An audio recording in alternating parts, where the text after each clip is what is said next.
Ever feel like the ground is shaking under your feet? Like everything you thought you knew is shifting? Well, that's the kind of feeling you get when you read Surah Az-Zalzalah, a short but intensely powerful chapter from the Quran. And that's exactly what we are diving into today, folks. Surah Az-Zalzalah. It's often translated as, well, you guessed it, the quake. We'll be using excerpts from Surah Az-Zalzalah.pdf. That's right, to unpack this fascinating piece of scripture. And hopefully we can all gain some new insights. So what exactly does this surah tell us about the day of judgment? You know, that big day of reckoning, the ultimate test. Well, right off the bat, Az-Zalzalah doesn't mess around. Yeah, it's not exactly subtle, is it? No, it jumps right in with a vivid description of a world-altering earthquake. You know, mountains crumbling, the earth splitting open, the whole shebang. It paints quite the picture. And then amidst all the chaos, there's this line that always jumps out at me. And man will say, what is the matter with it? Like, it's just so relatable, isn't it? That sense of confusion and panic, not knowing what's happening or why. I think it's brilliant how those first few verses draw you in immediately. The imagery is so powerful, and it creates a sense of urgency and awe. It really sets the stage for understanding the magnitude of what the Day of Judgment represents. Exactly. And it's not just about physical destruction, it's about an upheaval of the entire order of existence as we know it. And speaking of upheaval, the surah then introduces this really fascinating idea. I mean, we've got the earthquake, right? But then it says that on that day, the earth itself will tell its tales. Yeah, that part. Now we're getting into the really interesting stuff. So what's the deeper meaning there? What kind of tales is the earth going to be spilling? Well, this is where it gets really profound. It suggests that everything in the universe, even the earth itself, bears witness to our actions.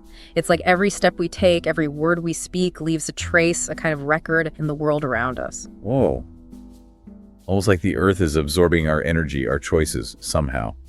And it's all going to come out on that day. Exactly. And I think that's where the real power of this message lies. It's not just about being judged by a higher power. It's about being confronted by the very world we inhabit, the world that has observed everything we've done. It really makes you think twice about those little choices we make each day, doesn't it? Because we tend to think about the big actions, the obvious good deeds, or the terrible transgressions.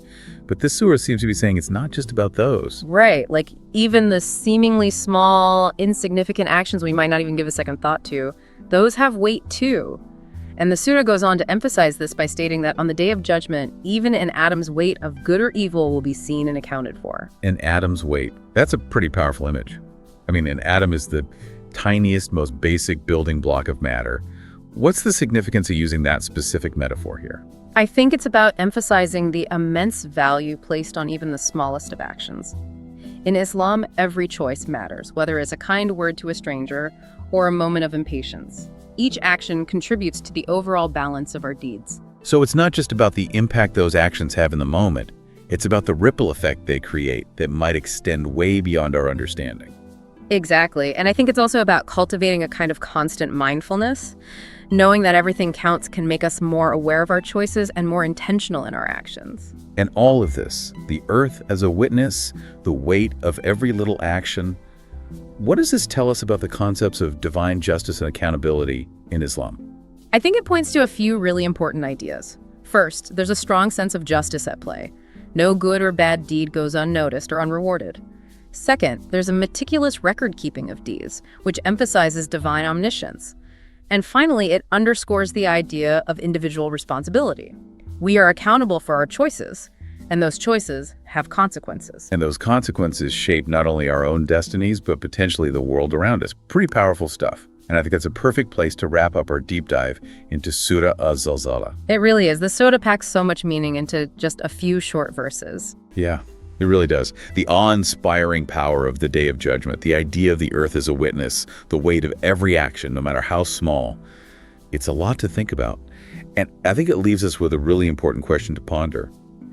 If even the earth bears witness to our actions, how should that knowledge change the way we live our lives? That's a great question to leave our listeners with, something to really reflect on. Thanks for joining us today, folks. Until next time.